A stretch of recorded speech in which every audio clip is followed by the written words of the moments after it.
Здравейте! Намираме се в кабинета на Илия Гатев, който е изпълнителен директор на прочутата борса край село Първенец. Както разбрахте, търговията в този край, в този район е много древна. От много древни времена е започнала още от царството на одрисите. На това кръстопътно място е съществувало тържище, на което тази борса е наследник, може да кажем. През римско време също тук е била развита много търговията. От тук е минавал един от основните римски пътища север-юг, а също и околностите са много богат производителен район, както на земеделска продукция, така и видяхте, че имало и промишлени фабрики и предприятия. Така че, какво е сега състоянието на това древно тържище?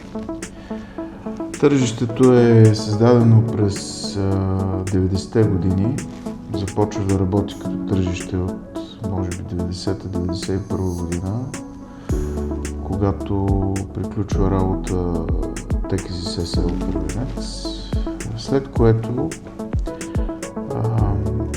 кооператорите са предприели нещо много нестандартно. Няма друг такъв случай в България. Извинявам се, тогава в онези времена всяка идея, свързана с търговията, е била иновативна, защото тогава почва да се развива пазарното стопанство. Имало огромна нужда от такива идеи. Да, вие си спомняте, може би добре, в началото на 90-те, как всяко гаражче се превърна в Точно това ми изникна в главата. И тогава инициативата на хората преживява някакъв бум. Разбира се, тук имаме хора, които от тогава до сега работят като търговци и продават още от тогава, супер. Още от 90-те години. Да, имаме и ние си ги ценим, защото това са хора, които нямат тайни за пазара и се задържаха толкова години. Но търговци от сой, както се казва. Да.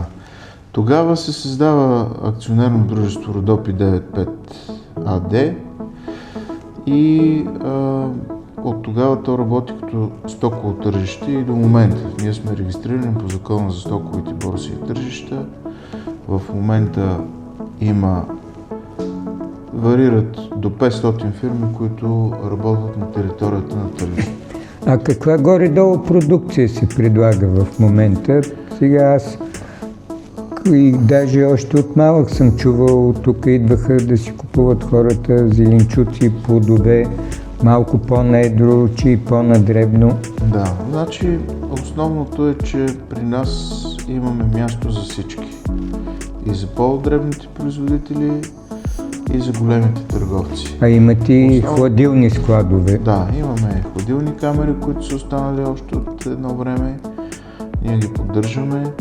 Това са 16 камери по 300 квадратни метра, които се използват от нашите наематели за съхранение на плодове и зеленчуци. И има място за всички при нас. Дори напоследък има една тенденция, на която аз много се радвам, че идват все повече земеделски производители, които да предлагат продукция. Търсят складове, търсят да се разширяват, което означава, че има някакво съживяване и по-скоро хората, които се занимават с земеделие, търсят директен достъп до пазара. И предполагам, че става дума именно за българска продукция, която напоследък така трудно се постига. Е вноса, но има и такава тенденция да идват по-големи наши земеделски производители да предлагат. И това е сериозна подкрепа и възможност за тях да намерят пазарна ниша. За по-малките има пазар на производителите.